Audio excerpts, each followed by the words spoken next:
चलिए तो शुरू करते हैं। ये ट्वेल्थ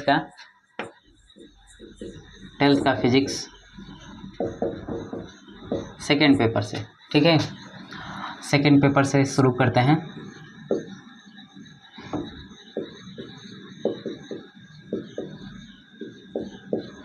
सेकेंड पेपर, ठीक है। इसमें सबसे पहले हमें क्या पढ़ने को मिलेगा, तो सबसे पहले हमें ऑप्टिक्स के बारे में पढ़ने को मिलेगा, ठीक है। ऑप्टिक्स क्या होता है इसको देखते हैं। तो ऑप्टिक्स का मतलब होता है हिंदी में प्रकाशिकी। ऑप्टिक्स को क्या बोलते हैं? प्रकाशिकी। प्रकाशिकी का मतलब क्या होता है? प्रकाशिकी का मतलब होता है कि प्रकाश और इसके गुण, प्रकाश और इसके गुण के बारे में हम अध्ययन करेंगे, ठीक है। तो प्रकाश और उसके गुण के बारे में हम जिस सब्जेक्ट में अध्ययन करेंगे उसी को हम प्रकाश की बोलते हैं, ठीक है। तो इसकी मैं परिभाषा लिख दे रहा हूँ। इसकी क्या होगी परिभाषा? तो भौतिक विज्ञान की वह शाखा, ठीक है। इसकी परिभाषा क्या हो जाएगी? भौतिक विज्ञान की वह शाखा जिसमें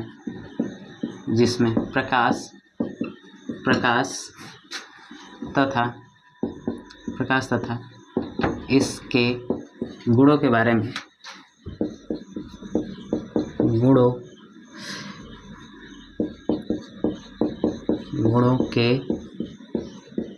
में अध्ययन किया जाता है।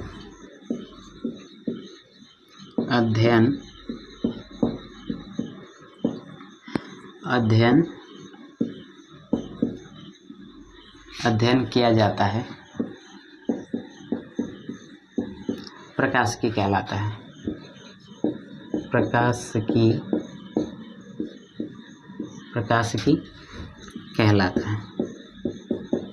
प्रकाशिकी कहलाता है, ठीक है। तो भौतिक विज्ञान की वह शाखा जिसमें प्रकाश तथा इसके गुणों के बारे में अध्ययन किया जाता है, क्या कहलाता है? प्रकाशिकी, ठीक है। तो सबसे पहले इसमें देखा जाए कि प्रकाश है क्या, ठीक है। तो सबसे पहले इसमें हम प्रकाश के बारे में देखते हैं कि प्रकाश है क्या, प्रकाश क्या है, ठीक है। तो प्रकाश के बारे में बताया गया है कि प्रकाश यह एक प्रकार की क्या है? ऊर्जा है। प्रकाश क्या है? एक प्रकार की ऊर्जा है जो हमें किसी भी वस्तु को देखने में सहायता करती है। प्रकाश क्या है? एक प्रकार की ऊर्जा है जिसके सहारे हम किसी वस्तु को देख सकते हैं। तो मैं इसकी परिभाषा लिख दे रहा हूँ यहाँ पे। प्रकाश एक प्रकार की ऊर्जा है। प्रकाश एक प्रकार की ऊर्जा है जिसके सहारे जिसकी सहायता से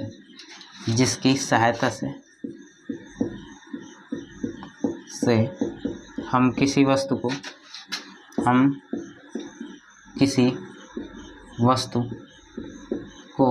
देख सकते हैं। हम किसी वस्तु को देख सकते हैं, ठीक है। प्रकाश एक प्रकार की ऊर्जा है जिसके सहारे हम किसी वस्तु को देख सकते हैं। प्रकाश के बारे में देख लिए हम, प्रकाश क्या होता है। अब हमें ये पता करना है कि कोई भी वस्तु हमें दिखाई कैसे देती है, ठीक है। तो कोई भी वस्तु दिखाई कैसे देती है, तो वस्तु को देखने के लिए सबसे पहले वस्तु से प्रकाश आँखों पे आएगा और वस्तु कैसे दिखाई देती है, ठीक है। सबसे पहले हमें ये पता करना है कि वस्तु कैसे दिखाई देती है। कोई भी वस्तु कैसे दिखाई दे सकती है। तो वस्तु कैसे दिखाई देती है, जैसे मान लेते हैं कि ये कोई ऑब्जर्वर है, प्रेक्षक है, और ये किसी वस्तु को देख रहा है। ये मान लेते हैं कि ये कोई वस्तु है, इस वस्तु को ये देख रहा है। तो हो क्या रहा होगा इसके साथ? तो इस वस्तु से प्रकाश निकल के इसकी आंखों पे आ रहा होगा। इस वस्तु से प्रकाश निकल के इसकी आंखों पे आ रहा होगा, तब जाकर के ये वस्तु इसे दिखाई देती होगी, ठीक है।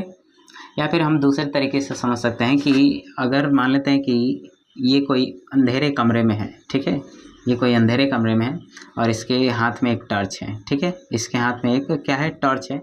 अब ये टॉर्च जब ऑन करेगा, जब जलाएगा ये टॉर्च, तो यहाँ से प्रकाश निकलेगा और प्रकाश निकलने के बाद इस वस्तु पे टकराएगा, ठीक है, और इस वस्तु से प्रकाश टकरा करके ऑब्जर्वर के आँख में आएगा, ठीक है, और तब जा करके ये वस्तु हमें दिखाई देगी। समझ में आया? तो प्रकाश के सहारे ही हमें ये वस्तु दिखाई दे रही है, ठीक है।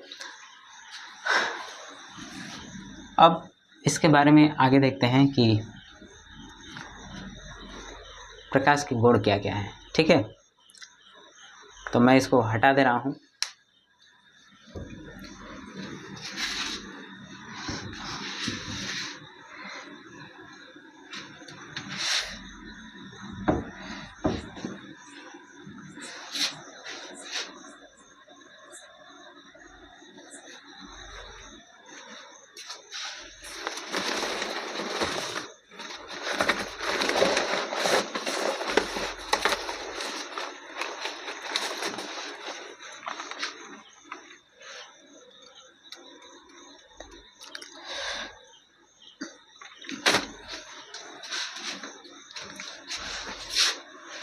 तो देखते हैं प्रकाश के गुण। प्रकाश के गुण क्या क्या प्रकाश के गुण हो सकते हैं? तो पहला गुण है कि प्रकाश किसी भी वस्तु को देखने में मदद करता है, ठीक है। प्रकाश के सहारे, प्रकाश की सहायता से ही, तो पहला गुण है, पहला गुण क्या है? प्रकाश की सहायता से, प्रकाश की सहायता से हमें वस्तुएं दिखाई देती हैं। प्रकाश की सहायता से वस्तुएं दिखाई देती हैं, दिखाई देती, ठीक है, प्रकाश की सहायता से वस्तुएं दिखाई देती हैं। दूसरा गुण क्या है? प्रकाश साधारणतया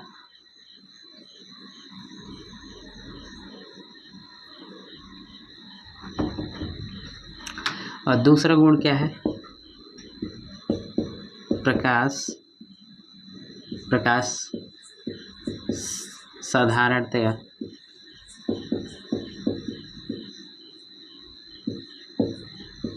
प्रकाश साधारणतया सीधी रेखा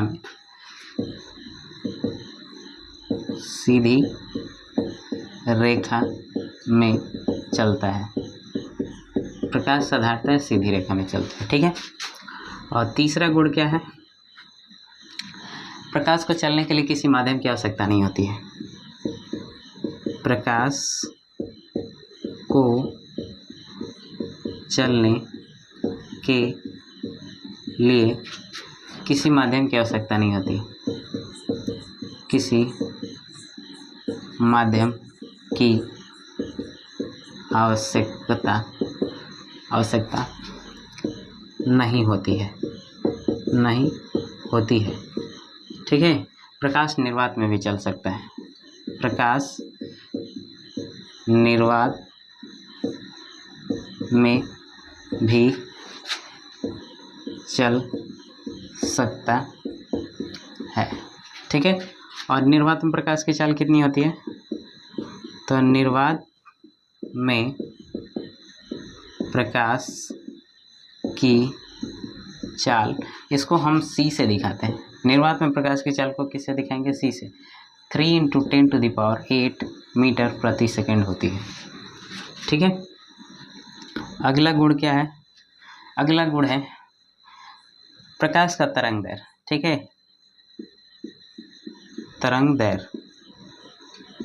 दैर्घ्य कितना होता है? तो इसका होता है 4000 एंगस्ट्रॉम से लेकर के 8000 एंगस्ट्रॉम तक होता है, ठीक है। प्रकाश 4000 एंगस्ट्रॉम से लेकर के 8000 एंगस्ट्रॉम तक होता है इसका तरंग दैर्घ्य, ठीक है। ये गुण है प्रकाश के। अब प्रकाशिकी में हमें पढ़ना क्या क्या है ये देख लेते हैं। ठीक है, प्रकाशिकी में हमें क्या क्या चीज़ें पढ़ना है।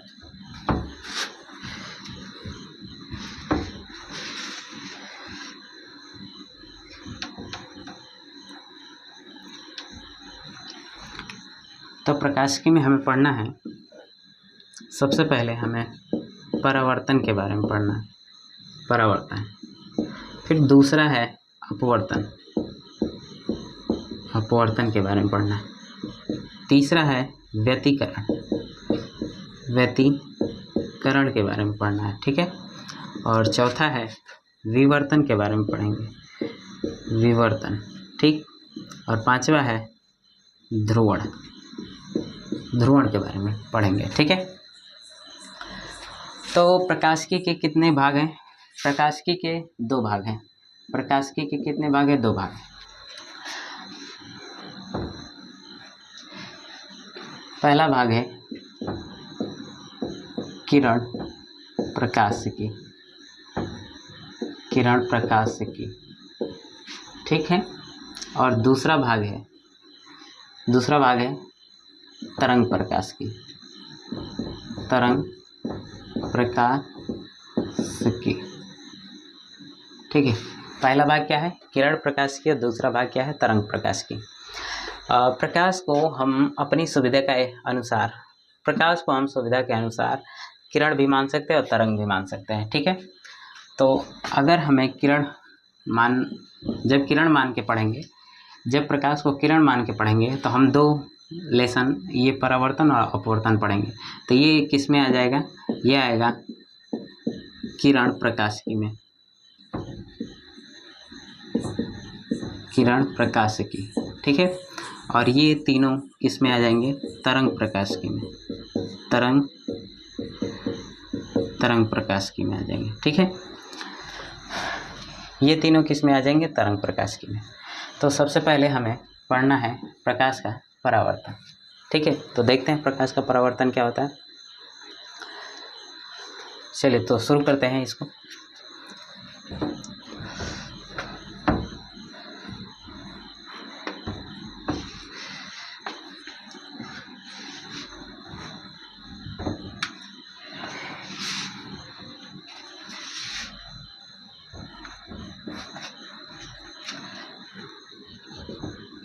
प्रकाश का परावर्तन। ठीक है, प्रकाश का परावर्तन। तो क्या होता है प्रकाश का परावर्तन, ये देख लेते हैं। तो परावर्तन का मतलब होता है कि जब प्रकाश किरण किसी चमकदार तल से टकराएगी, जैसे मान लेते हैं प्रकाश किरण है और ये किसी चमकदार से तल से टकराएगी, तो ये टकराने के पश्चात जिस माध्यम से आई थी उसी माध्यम में वापस लौट जाएगी। ठीक है, जिस माध्यम से आई है उसी माध्यम में वापस लौट जाएगी। अगर इसको यहाँ पर देखा जाए तो यहाँ ये कहाँ से आई है? वायु से आई है, और वापस कहाँ चली गई है? वायु में। तो जिस माध्यम से आई थी उसी माध्यम में वापस चली जाएगी। ये घटना क्या कहलाएगा? परावर्तन। ठीक है, अब हम ये चेक करेंगे कि कितने एंगल पे आई है और कितने एंगल पे जा रही है। ठीक है, कितने एंगल पे आई है और कितने एंगल पे जा रही है। तो इसको पता करने के लिए हम अपनी सुविधा के लिए एक अभिलंब खींचेंगे। ये क्या है? अभिलंब, ये अभिलंब है। ठीक है, अभिलंब से हमें ये पता चलता है कि किस कोण पर आ रही है और किस कोण पर जा रही है। तो आने वाले किरण अगर अभिलंब के साथ कोण बनाएगी तो इस कोण को बोलते हैं आपतन कोण। ठीक है, और जाने वाली जो किरण है अगर अभिलंब के साथ कोण बना रही है तो इसको बोलेंगे परावर्तन कोण। सॉरी, इसको क्या बोला जाएगा? परावर्तन कोण, परावर्तन कोण। ठीक है, इसको क्या बोला जाएगा? परावर्तन कोण। ये जो किरण आ रही है इसको बोला जाएगा आपतित किरण, आपतित किरण। और ये जो किरण जा रही है इसको बोला जाएगा परावर्तित किरण। ठीक है, तो ये आ रही है तो आपतित किरण और जा रही है तो परावर्तित किरण कहलाएगी। और ये है वो चमकदार पृष्ठ जिससे इसका परावर्तन हो रहा है, तो इसको हम बोलेंगे परावर्तक पृष्ठ। ठीक है, इसको क्या बोला जाएगा? परावर्तक पृष्ठ। नीचे वाले से कोई मतलब नहीं होता है, ठीक है, ऊपर वाले से मतलब है यहाँ पे, तो इसको क्या बोला जाएगा? परावर्तक पृष्ठ। और ये क्या है? इस पॉइंट का नाम हो जाएगा, ये है आपतन बिंदु। ठीक है, आपतन बिंदु। तो परावर्तन क्या है, इसकी मैं परिभाषा लिख दे रहा हूँ यहाँ पर, ये परावर्तन। ठीक है, तो परावर्तन क्या होता है? जब प्रकाश किरण किसी चिकने तल से टकराता है तो टकराने के पश्चात वह उसी माध्यम में वापस लौट आता है, ये घटना प्रकाश का परावर्तन कहलाता है। ठीक है, तो मैं इसको लिख दे रहा हूँ, जब प्रकाश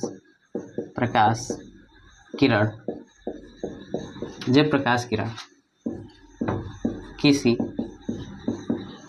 चिकने तल से टकराती है तो वह उसी माध्यम में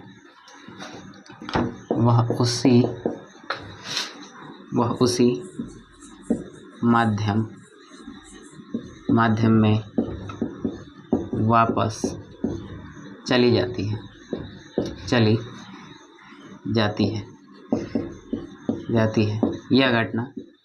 यह घटना प्रकाश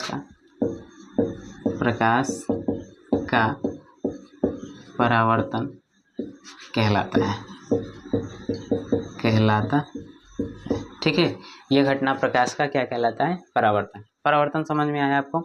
तो जैसे ही प्रकाश आएगा, इस तल से टकराएगा, तो टकराने के बजाय जिस माध्यम से आया था, वायु से आया था, वायु में चला जाएगा। ठीक है, मतलब जिस भी माध्यम से आएगा उस माध्यम में वापस चला जाएगा, तो ये घटना क्या कहलाएगा? परावर्तन। ठीक है, अब इसके नियम देख लेते हैं, परावर्तन के नियम। तो इसके नियम कितने हैं परावर्तन के? ठीक है, परावर्तन के नियम, इसके कितने नियम हैं? तो इसके 2 नियम हैं। ठीक है, पहला नियम क्या है? पहला नियम ये कहता है कि आपतित किरण और परावर्तित किरण और आपतन बिंदु पर ये जो खींचा गया अभिलंब है, ये तीनों एक ही तल पे हैं। ठीक है, तो कौन तीनों एक ही तल पे हैं? तीनों एक ही तल पे हैं। कौन? तो आपतित किरण, परावर्तित किरण और ये अभिलंब। ठीक है, तो पहला क्या है? आपतित किरण। ठीक है, परावर्तित किरण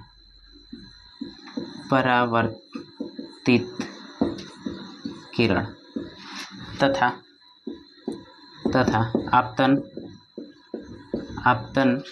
बिंदु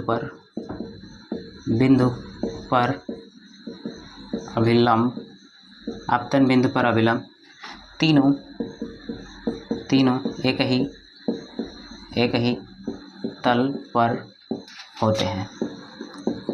तीनों एक ही तल पर होते हैं। ठीक है, आपतित किरण, परावर्तित किरण और आपतन बिंदु पर अभिलंब तीनों एक ही तल पे होते हैं। ये पहला नियम हो गया। दूसरा नियम क्या है? दूसरा नियम ये देखें कि आपतन कोण और परावर्तन कोण आपस में बराबर होते हैं। तो आपतन कोण I, परावर्तन कोण R आपस में बराबर होते हैं।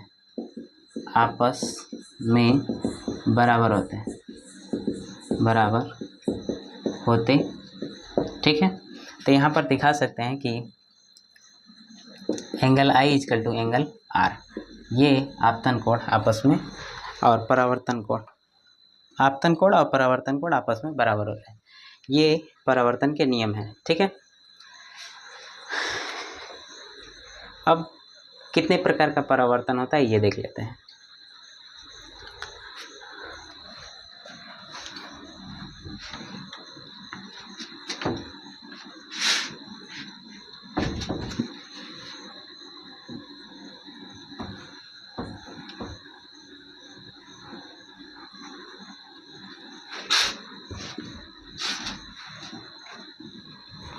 ठीक है,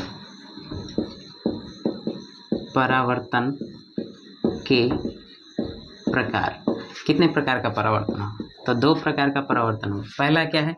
पहला है नियमित परावर्तन, और दूसरा क्या है? अनियमित परावर्तन। ठीक है, दूसरा क्या है? अनियमित परावर्तन। नियमित परावर्तन का मतलब क्या होता है? इसमें जो परावर्तक पृष्ठ होता है, ये जो परावर्तक पृष्ठ है ये समतल होता है, और इसमें परावर्तक पृष्ठ क्या होता है? समतल नहीं होता है। तो इसकी परिभाषा क्या हो जाएगी? जिसका परावर्तक तल समतल हो नियमित परावर्तन, और जिसका परावर्तक तल समतल ना हो अनियमित परावर्तन होता है। ठीक है, तो इसमें क्या होता है? अनियमित परावर्तन में इसमें प्रकाश किरण कहाँ से आ रही है और कैसे जाएगी इसमें कोई पता नहीं है। ठीक है, मान लेते हैं कि प्रकाश किरण यहाँ से आई, यहाँ चली गई। अगर प्रकाश किरण यहाँ आएगी, ठीक है, तो ये ऐसे चली जाएगी, और प्रकाश किरण यहाँ पर अगर भेजा जाए तो ये वापस ऐसे आ जाएगी। तो इसमें कोई नियम का पता नहीं चल रहा है, तो इसलिए ये कौन सा परावर्तन हो जाएगा? ये है अनियमित परावर्तन। इसमें क्या होता है कि जैसे प्रकाश किरण एक आ रही है, ये भी आ रही है, ये भी आ रही है। ठीक है, तो अगर इसका परावर्तन देखा जाए तो ये यहाँ होगा, इसका यहाँ होगा, और इसका यहाँ होगा। तो यहाँ पर पता चल जा रहा है कि परावर्तन कहाँ पे होना है। ठीक है, तो ये कौन सा परावर्तन? नियमित, और ये अनियमित। इसमें पृष्ठ कैसा है? समतल है, और इसमें पृष्ठ कैसा है? उबड़ खाबड़ है। ठीक है, ये परावर्तन के प्रकार हो गए। ठीक है, अब आगे देखते हैं। आगे क्या है? आगे है प्रतिबिंब। प्रतिबिंब क्या होता है ये देखते हैं। आगे है प्रतिबिंब। तो प्रतिबिंब का मतलब ये होता है कि ये मान लेते हैं कि कोई दर्पण है। ठीक है, ये कोई दर्पण है। अगर इस दर्पण के सामने किसी वस्तु को या फिर किसी इंसान को खड़ा कर दिया जाए तो ठीक इसका छाया यहाँ पर बनता है। ठीक है, ठीक इसकी छाया यहाँ पे बनेगी। तो ये जो यहाँ पर चीज़ दिखाई दे रहा है यही क्या है? प्रतिबिंब। ये क्या है? प्रतिबिंब। कहने का मतलब ये है कि दर्पण के सामने अगर किसी वस्तु को रखने पर अगर दर्पण पे उसकी छाया बन रही है तो वो प्रतिबिंब कहलाता है। ठीक है, अगर दर्पण के सामने किसी वस्तु को रखने पर दर्पण में जो भी चीज़ दिखाई देगा वो क्या कहलाएगा? प्रतिबिंब कहलाएगा। ठीक है,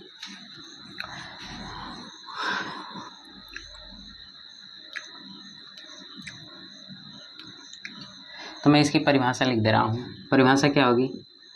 दर्पण के सामने रखी वस्तु दर्पण के सामने रखी वस्तु की छाया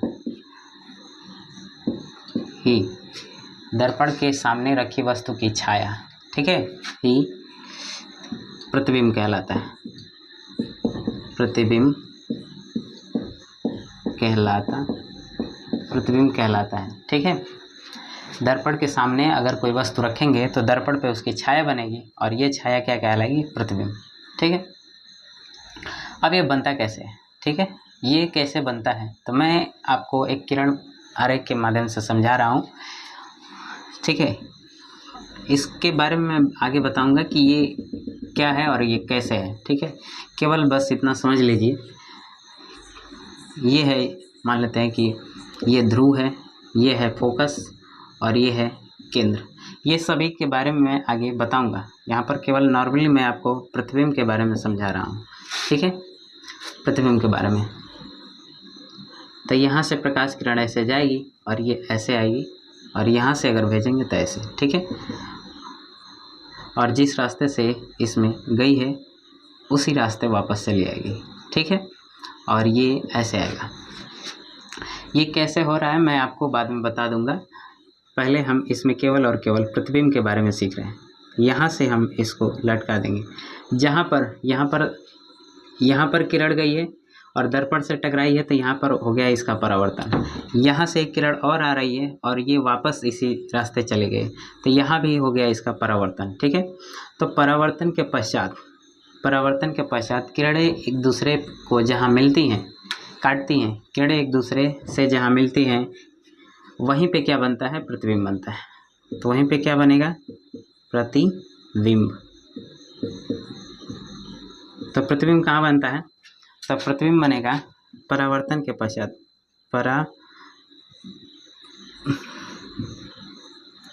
प्रतिबिंब कहाँ बनेगा, तो प्रतिबिंब बनेगा परावर्तन के पश्चात। परावर्तन के पश्चात किरणें जहाँ मिलती हैं वहीं पर प्रतिबिंब बनता है। वहीं पर प्रतिबिंब बनता है। तो जब भी परावर्तन होगा, परावर्तन के पश्चात जहाँ पे किरणें मिलेंगी वहाँ पर क्या बनेगा, प्रतिबिंब बनेगा। अब प्रतिबिंब दो तरीके का होता है, ठीक है। प्रतिबिंब दो तरीके का होता है, एक होता है वास्तविक और दूसरा होता है आभासी। वास्तविक और आभासी। वास्तविक प्रतिबिंब क्या है, वास्तविक प्रतिबिंब का मतलब ये होता है कि परावर्तन के पश्चात किरणें जब मिलेंगी तो ये वास्तव में मिलते हुए प्रतीत होंगी, ठीक है। वास्तविक प्रतिबिंब क्या है, वास्तविक प्रतिबिंब है कि परावर्तन के पश्चात किरणें आकर के जहाँ वास्तव में मिलती हैं उसे वास्तविक प्रतिबिंब कहते हैं। और आभासी का मतलब होता है कि मिलती हुई प्रतीत होती हैं, ठीक है। इसका मतलब ये है कि परावर्तन के पश्चात किरणें वास्तव में मिलती, इसको मैं हटा दे रहा हूँ, वास्तव में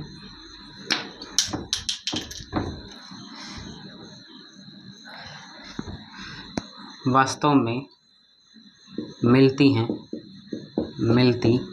हैं वास्तविक प्रतिबिंब कहलाता है, ठीक है। वास्तविक प्रतिबिंब कहलाता है। और इसमें क्या होगा, इसमें होगा कि किरणें मिलती हुई प्रतीत होती हैं, ठीक है। किरणें मिलती हुई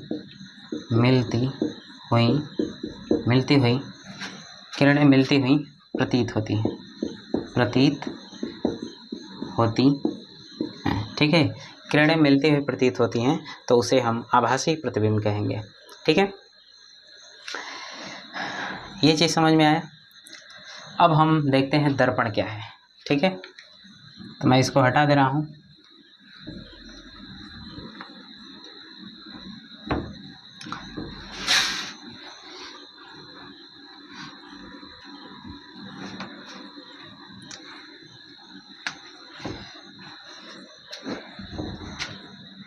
अगला टॉपिक है दर्पण। दर्पण देखते हैं क्या होता है। तो दर्पण का मतलब ये होता है कि कोई भी पारदर्शी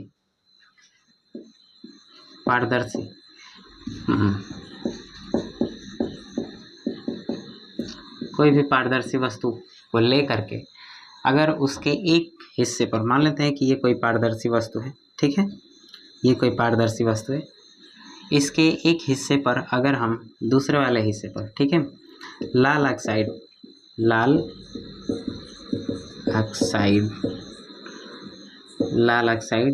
या फिर पारा, ठीक है, लाल ऑक्साइड या फिर पारे का अगर हम लेप लगा दे रहे हैं, ठीक है, तो जो वस्तु बनेगी वो क्या कहलाएगी, वो दर्पण होगा, ठीक है। ये दर्पण हो जाएगा। होता क्या है इसमें, जब हम किसी एक पृष्ठ पर, ठीक है, किसी एक पृष्ठ पर लाल ऑक्साइड या फिर पारे का लेप लगा देंगे तो उसका दूसरा वाला पृष्ठ जो होगा चमकदार हो जाएगा, ठीक है। दूसरा वाला हिस्सा कैसा हो जाएगा, ये चमकदार हो जाएगा, ठीक है। तो ये क्या कहलाएगा, ये कहलाएगा दर्पण, ठीक है। तो इसकी परिभाषा क्या हो जाएगी कि किसी पारदर्शी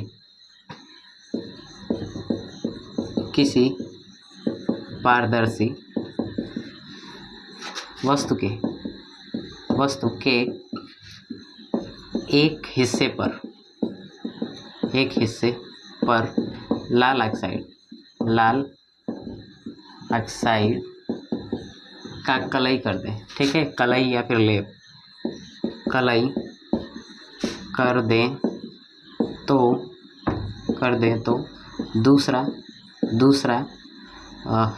दूसरा भाग चमकदार हो जाता है। दूसरा भाग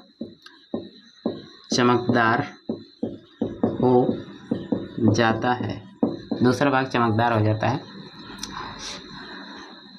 दर्पण कहलाता है। बनी वस्तु दर्पण कहलाता है। बनी वस्तु दर्पण कहलाता है, ठीक है। अगर हम एक वाले हिस्से पर लाल ऑक्साइड का, ठीक है, ये लाल ऑक्साइड है, लाल ऑक्साइड का लेप लगा दें, कलई कर दें, तो दूसरा भाग चमकदार हो जाएगा। जो वस्तु बनेगी वो वस्तु क्या कहलाएगी? दर्पण कहलाएगी, ठीक है। समझ में आया? दर्पण दो तरीके का होता है। दर्पण कितने तरीके का होता है? दो तरीके का। पहला होता है समतल दर्पण, ठीक है, और दूसरा क्या होता है? गोलीय दर्पण। पहला क्या है? समतल दर्पण, और दूसरा क्या है? गोलीय दर्पण। तो पहले हम समतल दर्पण के बारे में देखते हैं कि समतल दर्पण क्या होता है। तो समतल दर्पण का मतलब ये होता है कि जिसका परावर्तक, ठीक है,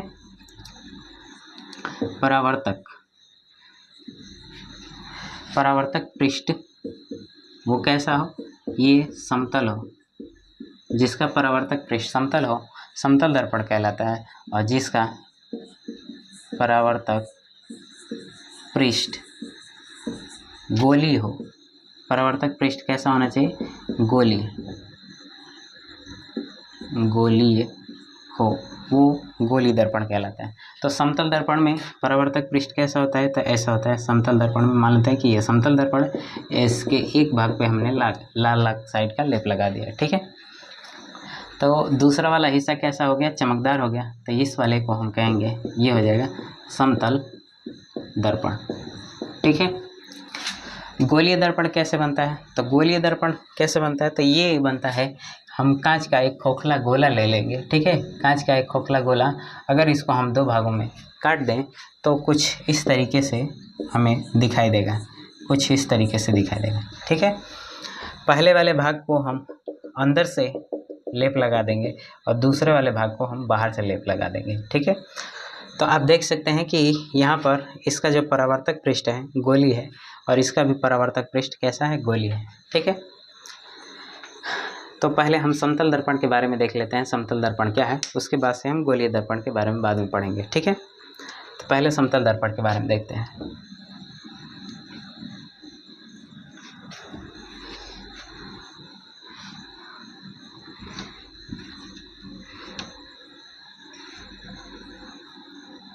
तो समतल दर्पण की मैंने परिभाषा लिख दिया। अब इसके कुछ गुण देख लेते हैं। समतल दर्पण के गुण, समतल दर्पण के गुण। तो पहला क्या है? समतल दर्पण द्वारा बना प्रतिबिंब, समतल दर्पण द्वारा बना प्रतिबिंब, समतल दर्पण द्वारा बना प्रतिबिंब आभासी तथा सीधा होता है। आभासी तथा सीधा होता है। आभासी तथा सीधा होता है, ठीक है। समतल दर्पण द्वारा बना प्रतिबिंब आभासी तथा सीधा होता है। दूसरा गुण क्या है? जितनी बड़ी वस्तु है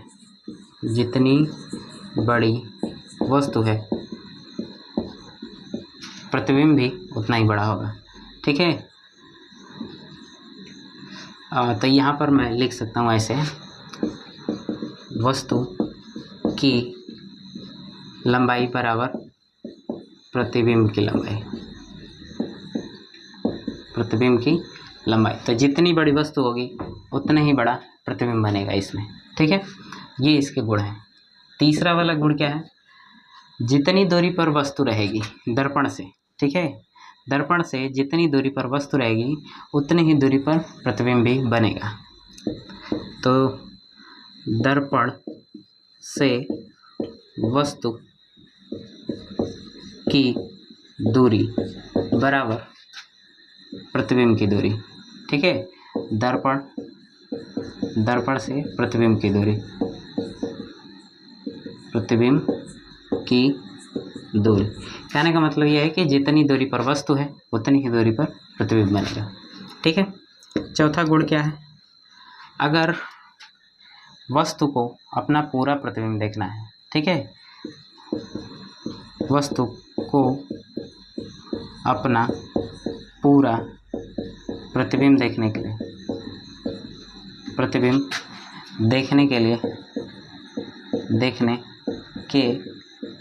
लिए आधे लंबाई, ठीक है, आधे लंबाई के दर्पण की आवश्यकता होती है। कहने का मतलब ये है कि अगर 6 फीट का अगर कोई इंसान है तो उसके लिए दर्पण कितना फीट का होना चाहिए, तो दर्पण की जो लंबाई होगी वो 3 फीट होगी, ठीक है, ये क्या है, दर्पण, ठीक है। तो अगर 6 फीट का इंसान है तो दर्पण की लंबाई कितनी होगी, 3 फीट, और ये इंसान इस दर्पण में अपना पूरा प्रतिबिंब देख सकता है, ठीक है। अब मैं इसको मिटा दे रहा हूँ, अगला गुण देखते हैं।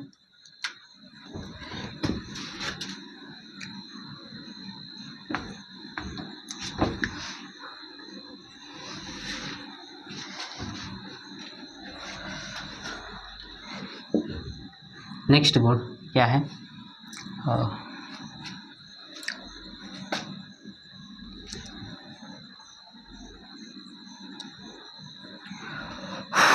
अगला गुण देखते हैं। मान लेते हैं ये पांचवा है, ठीक है। पांचवा क्या है, वस्तु और दर्पण को मिलाने वाली रेखा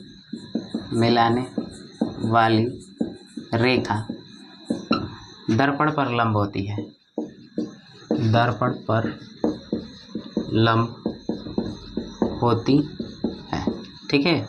वस्तु और दर्पण को मिलाने वाली रेखा दर्पण पर क्या लंब होती है। जैसे मान लेते हैं कि ये कोई दर्पण है और यहाँ पर एक व्यक्ति को रख दिया जाए, ठीक है। तो अगर इन दोनों को देखा जाए तो ये एक लाइन से कनेक्टेड है, तो ये लाइन को देखा जाए तो ये दर्पण पे कितने डिग्री का कोण बना रही है, 90 डिग्री पर। तो दर्पण और वस्तु को मिलाने वाली रेखा दर्पण पे लंब होता है, ठीक है। तो अब अगला टॉपिक हम कल देखेंगे।